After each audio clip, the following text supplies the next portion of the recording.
안녕하세요. 불교 생각입니다. 자, 오늘 또 금강경, 금강경에 나오는 그 내용을 가지고요. 또 설명을 좀 드리겠습니다. 자, 오늘은 주제가 뭐냐면요. 일체유심조. 일체유심조입니다. 일체유심조 그러면 누가 생각나죠? 네, 그렇습니다. 원효대사죠.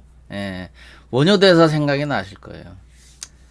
이제 원효대사가 중국에 그때 당시엔 당나라인가 아마 그럴 거예요. 그 중국에 유학 가던 길에 이제 비가 많이 와서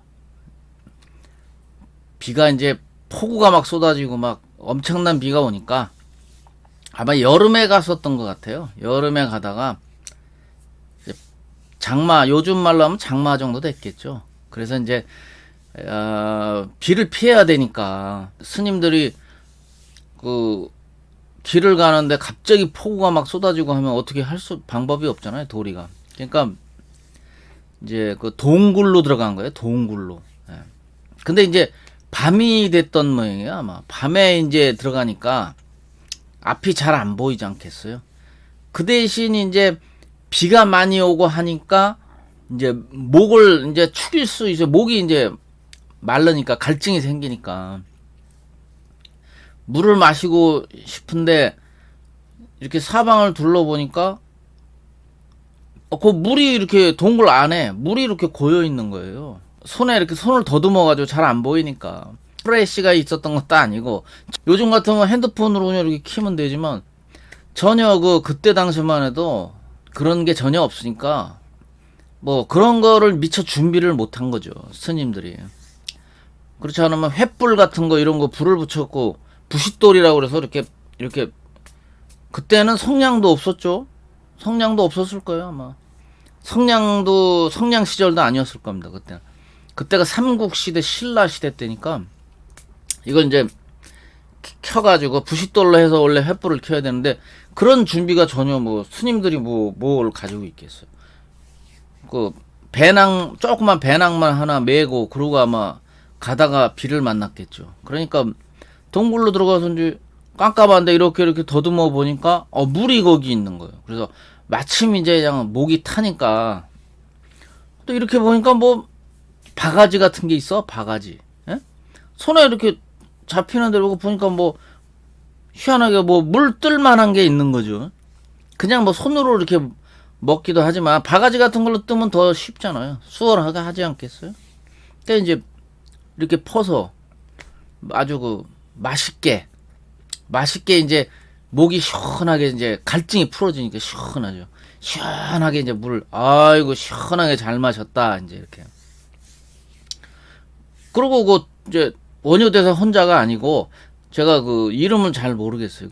같이 도반 스님이 그러니까 총 두 분이 이제 가다가 그렇게 된 거거든요. 그래서 이제 그분하고 이제 이렇게 시원하게 물을 마셨단 말이에요. 마시고 나서 이제 잠을 잤겠죠. 이제 깜깜하고 이제 어차피 비 피하고 그래야 되니까.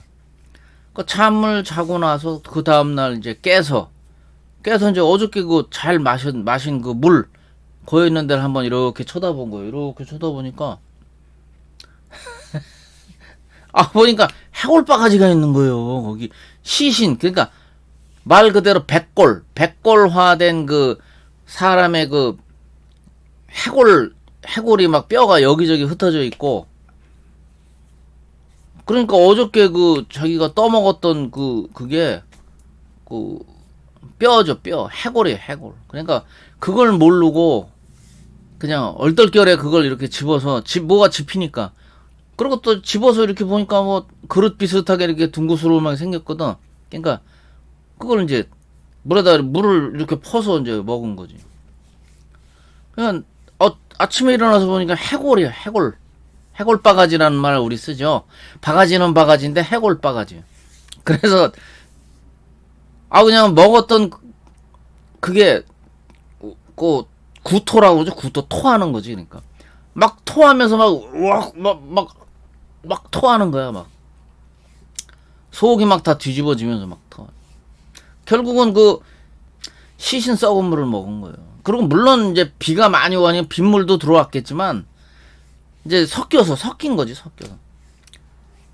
시신 썩은 물하고 비하고 섞여가지고 이제 이렇게 이제 웅덩이처럼 이렇게 물이 고여 있었던 거지. 그 웅덩이에 보니까 이제 뼈가 이렇게 여기저기 흩어져서 이제 이렇게 있으니까.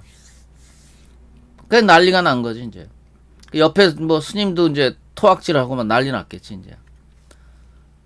그 스님은 이제 그 스님하고 이제 어디 갑시다 이제 이렇게 하니까 그 순간 딱 그 순간에 원효대사 머리를 스쳐가면서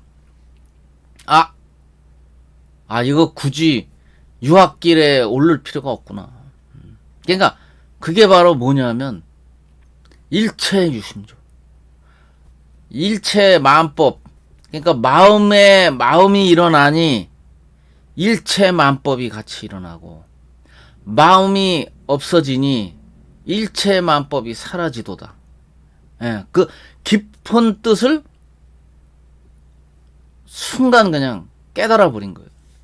그러니까 깨달음이라는 거는 별게 아니고요. 그러니까 이게 옳다, A가 옳다고 생각하고 평생을 살았는데 알고 보니까 B가 옳은 거예요. 그러면 A는 잘못된 거죠. 그러면 A는 잘못된 여태까지 생각이었고 B가 진리였다. 그거를 발견하면 그게 깨달음이라는 거예요.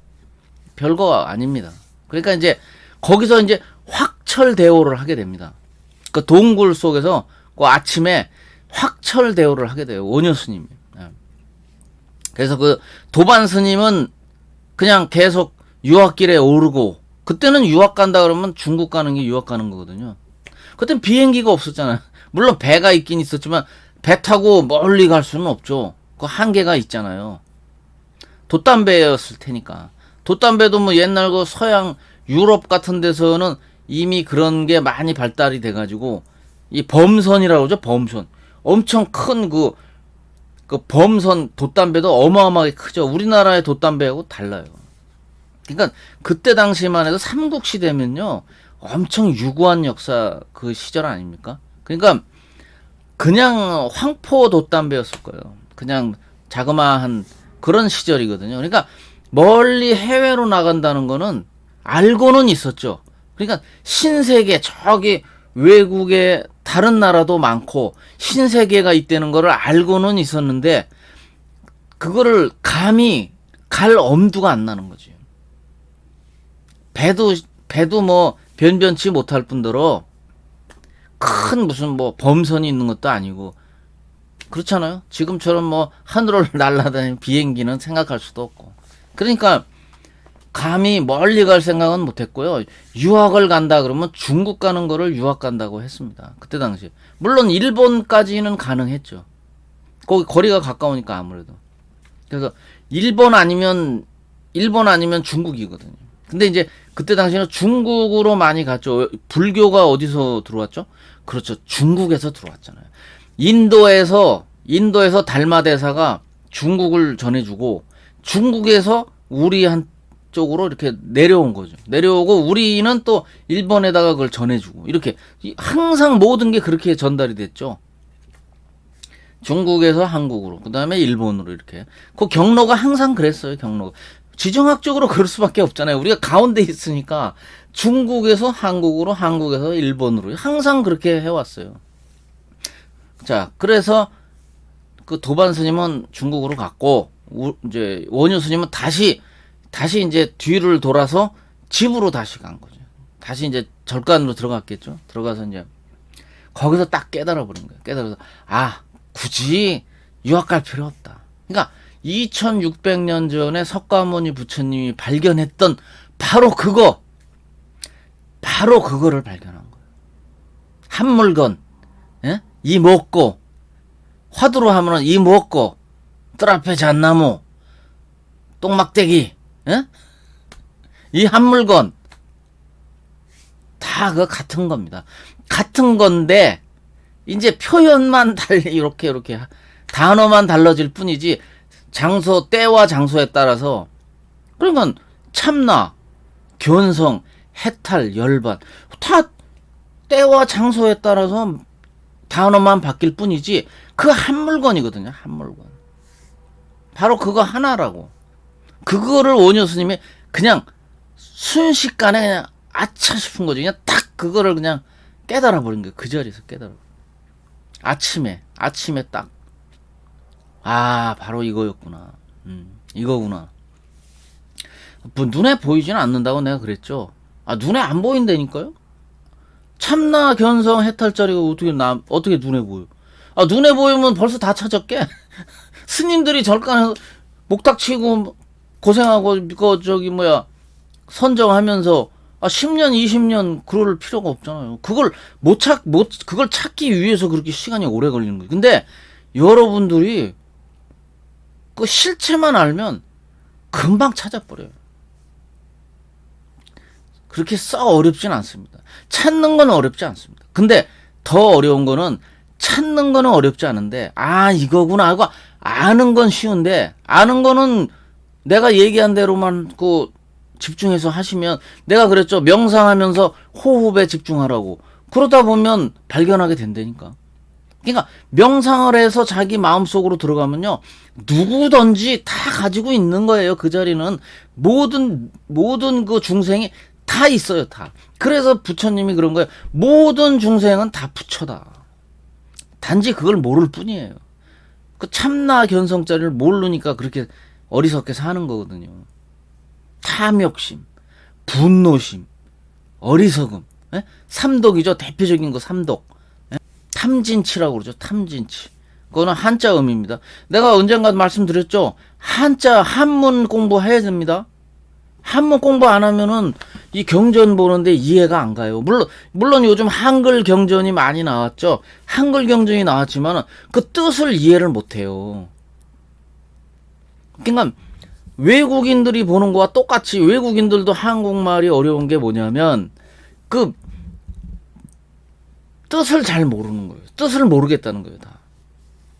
그러니까 한글로 쭉 돼 있으면은 우리는 금방 알아듣지만 외국인들은 더 어렵다고요. 한국말이. 글씨가 다 비슷비슷해가지고 한문을 그래서 한문 공부를 같이 곁들여서 하셔야 된다라고 제가 언젠가 한번 아주 힘주어서 말씀을 드렸는데, 이번 시간에도 말 나온 김에 한자 최소한 천자는 알아야 돼. 천자. 우리 천자문 배운다고 그러죠. 옛날 조선시대 때 소학이라고 그래가지고 조그만 꼬마들 가리키는 배우는 한문 책자가 천자문이라고 그랬어요. 천자. 그러니까 한자가 천자가 있는 거지. 천자가. 최소한 천자만 알아도요, 웬만한 말의 뜻은 다 아실 수 있거든요. 그러니까 경전을 이해하시려면은 반드시 한문 공부도 같이 하셔야 됩니다. 그래야 빨리 알아들어요. 빨리. 딴 사람들보다 빨리 깨달음을 얻고 싶으시면요, 천자문 공부도 같이 해야 됩니다. 경전을 보면서 거기 보면 옆에다가 주석을 달면서 거기다 한자 단어가 이렇게 붙어 있단 말이에요. 그럼 한자를 볼 줄 알아야지 말 뜻을 얼른 캐치를 해서 내가 알아들을 거 아닙니까? 그냥 한글만 읽어가지고는요, 그 단어가 무슨 뜻인지를 모른다니까요. 그러니까 최소한 천자문이면 좋고, 천자문을 이제 공부를 하시고, 그거보다 조금 더 내가 한자를 알고 싶다. 그러면은 이제 교육부 지정한 게 있어요. 1800자. 제가 어렸을 때부터도 1800자 배웠단 말이에요. 그러니까 1800자를 공부하시면 교보문고나 이런 책방에 가면 다 있거든요. 교육부 지정 1800자를 아시면 더 좋고, 아니면 그게 너무 힘들다, 너무 많은 것 같다 그러면은 천자문만 알고 있어도 웬만한 단어 뜻은 다 알게 됩니다. 그리고 모르는 단어가 나오잖아요. 그러면은 옥편이라고 그래가지고, 영어 같은 거는 영어 사전이 따로 있잖아요. 한문은 한자 사전이 따로 있습니다. 그거를 우리나라 말로 옥편이라고 그래요. 옥편. 그래서 책방에 가서 옥편 하나 주세요. 그러면은 거기 가르쳐 줘요, 다. 옥편이 아주 여러 종류가 나와 있습니다.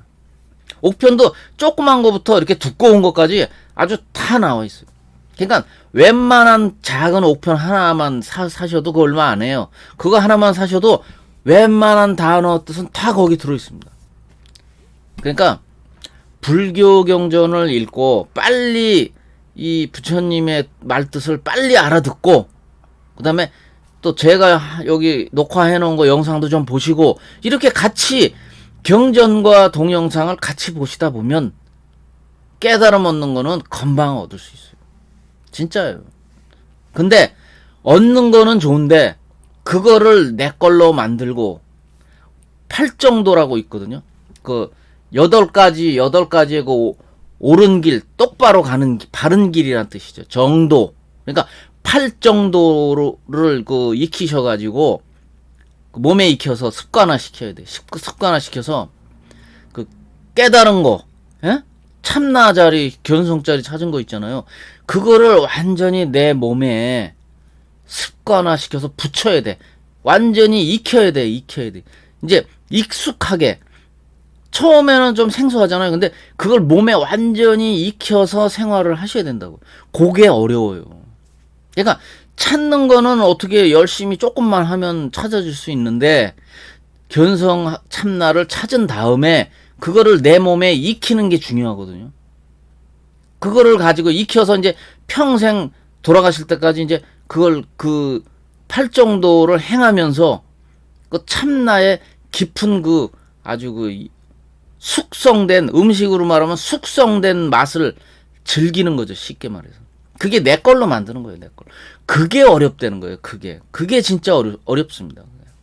그거는 일단은 그 깨달은 자의 수행이거든요. 깨달은 자의 수행 생활로 들어가는 거거든요.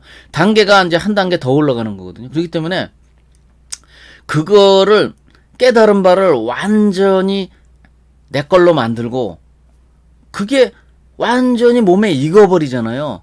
익어버린 자가 바로 부처가 되는 거예요. 그러니까 깨달음을 얻었다고 해서 그냥 바로 부처가 되는 게 아니라 팔정도를 몸에 완전히 습관화시키고 참나의 그 뜻에 따라 수행 생활을 하면 그게 그 사람이 바로 부처가 되는 거예요. 드디어 그 부처 반열에 올라가는 겁니다. 아, 말이 약간 좀 다른 말 하다 보니까 조금, 일체 유심조 얘기하다 어떻게 엉뚱한 데로 좀 빠졌는데, 그래서 원효 대사님이 그랬어요. 마음이 일어나니 일체 유심조를 하니 만법이 일어나고, 마음이 사라지니 일체 만법이 사라지도다. 예. 그게 바로 무슨 말입니까? 이 바로 마음이 일어난다는 거는 아까 동굴 그 앞에서 깨달음을 얻었다고 그랬잖아요. 그러니까 어저께 저녁에는 똑같은 물, 똑같은 장소에서 물을 시원하게 아주 잘 마셨어요. 만족하고 잘 마셨습니다. 아, 목마르니까, 목마른 상태에서 물을, 그 해골바가지 썩은 물을 먹었잖아요. 근데 그걸 자기가 몰랐지 않습니까? 모르고서, 시원하게 잘 마셨다. 이거였거든. 왜? 눈에 안 보이니까. 에? 눈에 안 보였잖아요. 근데 아침에 일어나니까 눈에 보였죠? 눈에 딱 보이니까, 이거 해골바가지 썩은 물로 어저께 먹은 거네? 그게 바로 생각이라는 거예요. 생각 감정이 그냥 순식간에 확 들어온 거예요. 이 눈을 통해서. 우리 육입처라고 그러죠. 그거를 아시는 분은 이제 아실 텐데, 육입처, 육입처라고 그래서 6가지 안입이 설신의, 그게 육입처죠. 6가지 감각기관을 통해서 우리 중생의 인간의 마음을 혼란에 빠뜨릴 수 있는 거예요. 그러니까 그 육입처를 잘 관리를 하고 그 특성을 알면 거기에 휘둘리면서 살지 않겠죠. 그러니까 깨달은 자들은, 내가 그랬잖아요. 깨달은 자들은 집착하지 않는다. 집착하지 않는 삶을 살게 돼 있다. 왜? 참나자리, 견성자리를 받고, 에? 그리고 깨달음을 얻었지 않습니까? 그러니까 그거를 보고 겪은 사람은요, 욕심을 낼래야 낼 수가 없어요. 왜? 다 부질없는 짓이거든. 그게 탐진치, 이게 다 생각 감정 때문에 생기는 거거든요, 사실은. 아시겠어요? 생각 감정이 이 우리 자신, 이 중생 마음에 혼란을 주는 거예요. 현혹되는, 거기에 눈앞에 펼쳐지는, 그러니까 원효 스님도 눈앞에 순식간에 눈앞에 펼쳐진 그 해골바가지를 보고 마음이 혼란이 온 거예요. 현혹된 거지. 완전히 그냥 뒤집어져 버린 거야. 마음이 고요하게 평정됐던 마음이 그냥 혼란이 와버린 거야. 순식간에. 그러니까 막 토하고 난리가 난 거죠. 그 토할 일이 아니에요. 토할 일이 아니라고. 깨달은 자 입장에서 볼 때는 그렇게 토할 일은 아니거든. 그렇게까지는. 우리는 늘, 내가 자꾸 얘기하잖아요. 태어나서 우리가 눈을 뜨고, 태어난 다음에 눈을 뜨고 눈앞에 보이는 게 가장 강력하거든요. 그게. 그러니까 6가지 감각기관, 육입처라고 그럽니다. 그걸. 6가지 강력한 그 감각기관 중에 1등이 뭐냐면 눈이에요. 눈. 물론 냄새, 혀의 맛, 소리, 물론 그것도 중요하지만 이 눈이 제일 강력한 겁니다. 여러분. 그건 분명히 아셔야 돼요. 이 감각기관 중에 1등 대표 감각기관이 바로 눈이란 말이에요. 눈 앞에서 모든 게 펼쳐지지 않습니까? 펼쳐지기 때문에 거기에 현혹돼 가지고 사람들이 전부 마음이 혼란에 휩싸여서 그렇게 살아가는 거거든. 근데 심지어 원효 대사조차도 순식간에 그냥 이 생각 감정에 그냥 휘둘리면서 그냥 토하고 난리가 났었던 거지. 깨달은 자의 입장에서 볼 때는 뭐 그럴 수도 있지 뭐. 이게 그게 맞는 거거든. 어디 한바탕 웃으면 그뿐이야. 하하 웃으면 어저께 내가 해골바가지 썩은 물 마신 거네. 그래도 뭐 어저께 시원하게 잘 마셨구만 뭐. 한 바가지 더 먹어볼까? 이런 여유가 이게 깨달은 자, 아라한 깨달은 자의 그 바로 여유거든요. 여러분들도 그 정도가 돼야 되는 거예요. 그 정도 경지에 올라가야 되는 거예요. 깨달았다고 무조건 다 되는 게 아니라 그런 정신을 가지고 항상 수행하고 항상 겸손하게 자비심으로 어려운 사람들을 도와주고, 예? 그런 여유로운 그런 수행 생활을 하다 보면 그 정도 경지에 올라가고 팔 정도를 몸에 익힌 그 경지보다 더 올라가게 되면 바로 그 사람이 부처가 되는 거예요. 열애가 되는 거예요. 열애. 앞에 이제 석가모니 부처님이 이름이 붙었으니까 석가열애라고 하는 거고, 또 여러분들 이름이 그 앞에 붙으면서 무슨 열애가 되는 거예요. 열애라는 게 별거 아닙니다. 진리로부터 온 자예요. 그러니까 진리를 완벽히 통달하고 몸에 익혀서 내 걸로 만들면, 그런 수행 생활을 하게 되면요, 그 사람이 부처예요. 붓다가 되는 거예요. 별거 아닙니다. 그거. 알았습니까? 예. 좀 자꾸 엉뚱한 말, 또 딴 것도 또 얘기 좀 드려야 되는데, 그래서 그 생각 감정을 놓아버리면 일체 만법이 보이는 거예요. 그러니까 실상이 보이는 거예요. 그러니까 그 실상, 결국 뭐가 보인다? 진리의 그 참나가 보이는 거지. 참나의 그런 느낌이 벌써 오는 거지. 그러니까 아까 제가 얘기했잖아요. 허허허거리고 한바탕 웃고 그냥 갈 수 있는 거예요. 깨달은 자는. 해골바가지 썩은 걸 먹어도 몸에 이상 없잖아요. 몸에서 뭐 두드러기가 난다든가 무슨 몸이 아프다든가 그러면 안 되지. 그럼 빨리 병원 가야지. 근데 그건 아니잖아요.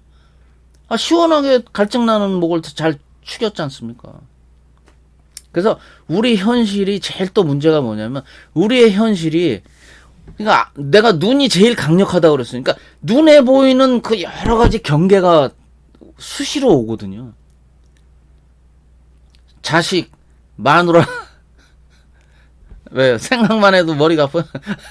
돈, 이런 수시로 명품백, 벤츠 자동차, 이런 눈에 보이는 수시로 그 경계가 우리한테 다가오거든요. 그러면 거기에 부딪혀서 깨달은 자들도 그걸 깜빡 잊어버리고요. 그 참나 찾은 그 느낌을 깜빡 잊어버리고, 참나를 봤잖아요. 그걸 깜빡 잊어버리고, 거기에 또 휩싸여 버리는 거예요. 우리가 금방 잊어버리고 망각하고. 그래서 우리가 이렇게 이리저리 이렇게 그 경계에 휘둘리는 거지. 그러니까 지난 시간에도 물론 그런 뜻으로 또 저것도 비유를 해서 말했지만, 바람이 그물에 걸리지 않는 것처럼, 그러니까 그 당시에 내가 또 얘기했던 말 중에 바람의 비유도 있었지만, 그물은 제가 경계를 뜻하는 그 말로 쓴 거예요, 사실은. 그러니까 대자유라고 그랬죠. 그러니까 경계에 걸리지 않으면 어떻게 된다? 대자유를 얻은 사람이 되는 거예요. 무슨 말인지 아시겠죠? 그러니까 바람이 그물에 걸리지 않는 것처럼 시시각각으로 막 다가오는 여러 가지 경계를 그냥 뚫고 지나갈 수가 있는 거예요. 거기에 걸려서 넘어지지 않는 거지. 그 사람이 이제 진정한 깨달은 자, 아라한이 되는 거예요. 되고 수행을 더 해서 붓다가 되는 거예요. 그래서 우리 현실을 항상 수행하는 마음으로, 예? 아시겠죠? 수행하는 마음으로 살아가셔야 됩니다. 그래서 그 집착을 버리지 못하면 진실이 보이지 않고 결국은 미혹이라고 그러죠. 우리 알 수 없는 길, 미혹의 길에 빠져버리는 겁니다. 그래서 우리는 늘상 우리 인간 세계에서는 늘상 우리 보통 이제 절집에서는 보통 이제 분별한다는 말을 쓰거든요. 근데 우리는 이제 보통 구분한다는 말로 쓰죠. 구별하는 그 선이다, 악이다, 나쁘다, 좋다, 깨끗하다, 더럽다. 이런 식으로 자꾸 이렇게 논리 이렇게 하듯이 자꾸 구분하고 구별하지 않습니까? 그걸 하면 안 되는 거예요, 사실은. 깨달은 자 앞에서는요, 그런 게 통하지 않습니다, 사실. 왜? 참나를 봤기 때문에. 참나의 진리, 참나 견성 해탈 열반의 그 진리의 세계는요, 그런 게 전혀 없거든요. 그게 실상이란 말이에요. 그게 진짜 모습이에요. 우리가 스스로 중생이다 보니까 그런 생각, 감정에 휘둘려서 자꾸 만들어 가거든요. 경계에 흔들리고 스스로 또 만들기도 해. 아니, 스스로 이렇게 경계가 나한테 다가오는 것도 있지만, 또 스스로 만들어내는 경계도 있어요. 아시겠어요? 잘 한번 생각해 보세요. 내 말이 틀리나? 생각, 감정을 가지고 만들어내잖아요. 그냥 바깥에서 이렇게 경계가 나한테 오는 것도 있지만, 내가 스스로 만들어내는 것도 있다니까요. 거기에 걸려 넘어지면 안 됩니다, 여러분. 화나고, 짜증나고, 누군가를 미워하고, 그런 것도 사실은 진리의 세계, 참나 입장에서 보면요, 아무것도 아니거든. 그건 실상이 아니에요. 내가 만들어낸 거야. 내가. 상대방의 거기서부터 온 경계에 내가 걸려 넘어져가지고 내 마음이 만들어낸 거야. 내 마음이. 알아요? 미움, 짜증, 화가 난다.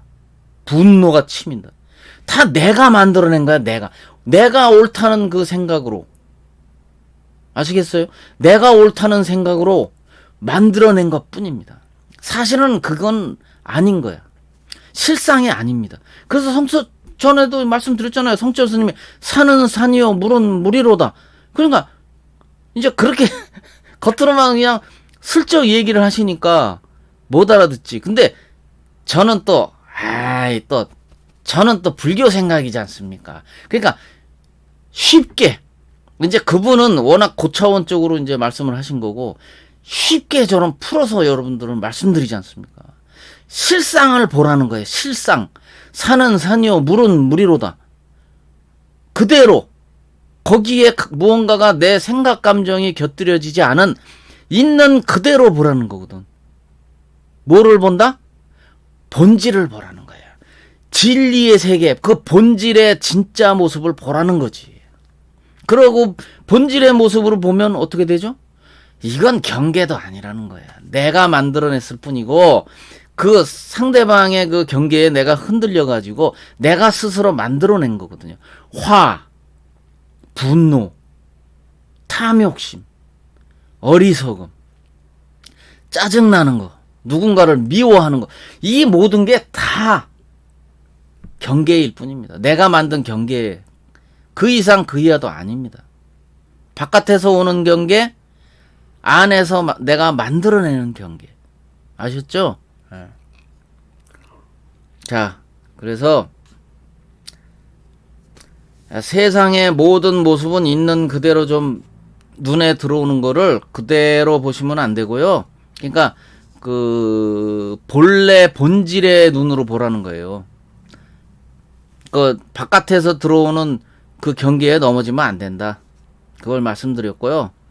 그 다음에 이제 이 중생계에는 또 네 가지 그 세상이 있습니다. 그거는 좀 이론적인 거기는 한데, 요거는 그래도 그냥 알아는 두세요. 왜냐면 금강경에 나오는 내용이니까. 자, 중생계에는 현상계. 첫 번째 현상계. 요거는 이제 바로 우리 중생들이 살아가는 요 세계거든요.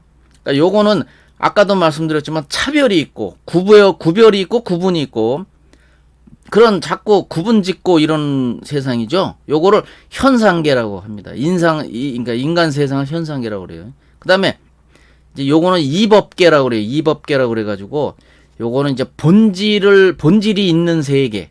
그러니까 전체를 바라보는 거예요. 그러니까 그게 무슨 뜻이냐면 불생불멸. 그러니까 생겨나고 사라지고 하는 게 없습니다. 없는 세상입니다. 그거는. 그러니까 어떻게 보면 참나의 세상일 수도 있지만 요거는 참나 정도는 아니고요. 그러니까 본질의 세계이긴 한데요. 약간 조금 다릅니다. 붙다가 본 세계하고는 이제 비슷하긴 하지만 약간 좀 다르거든요. 그러니까 종류를 네 가지로 그래서 정해놓은 거예요.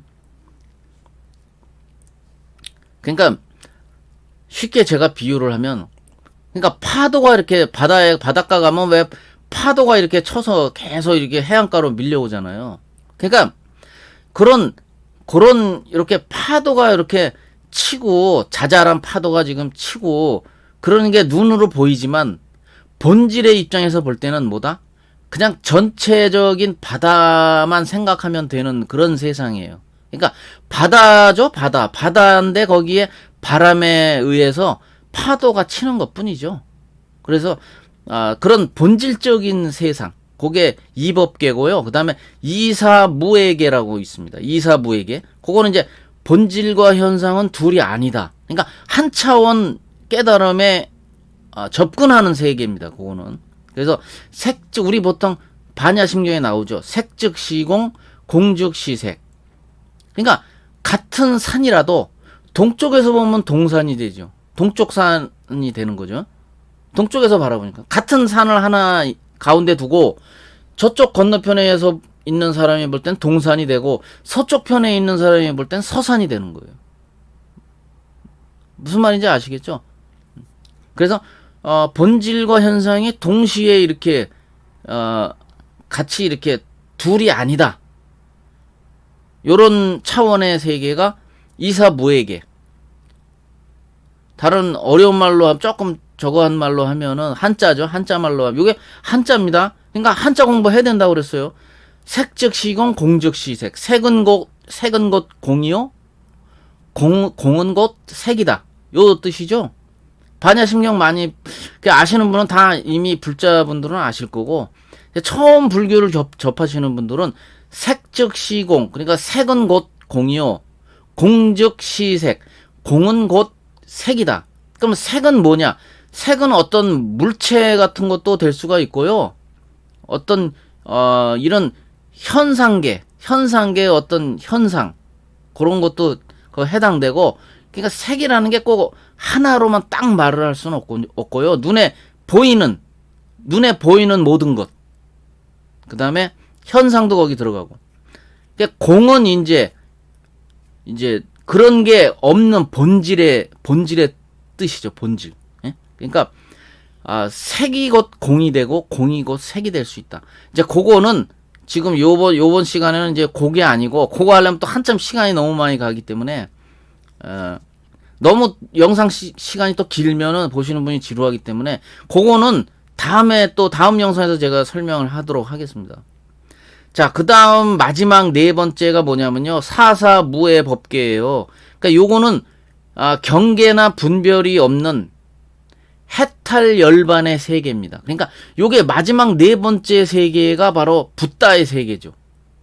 무슨 말인지 아시겠죠? 그러니까 세계관, 요거는 이제 불교에서 보는 세계관이거든요. 금강경에 나오는 내용인데 요 세계관이 네 가지라는 거예요. 그래서 현상계, 이법계, 이사무에게, 사사무의 법계, 요렇게 해서 경계나 분별이 전혀 없는 해탈 열반의 세계를 마지막 네 번째 단계인 사사무의 법계라고 합니다. 그러니까 우리 세상살이도 어떤 조건과 시간과 공간에 맞게 인연을 따라갈 때 거기에 진정한 그 자유가 있습니다. 중생의 요구에 수순해서 거기에 응하고 비로소 걸림없는 그 자유에 이르게 되거든요. 그래서 이제 제가 이번 시간이 조금 영상 시간이 좀 길어질 것 같은데 제가 드릴 수 있는 말씀은 명상을 하면 참나는 반드시 찾을 수 있다. 그러나 찾는 것도 중요하지만 더 중요한 거는 참나 해탈 열반을 찾았을 때 내 거로 내 자신에 완전히 익혀서 팔정도를 행하고 붓다가 되는 길로 우리 나아가자. 그렇게 살아가자 하는 게 저의 그 선에 도달해서 말씀드리는 그런 내용이 되겠습니다. 다음 영상에서 또 뵙겠습니다. 감사합니다.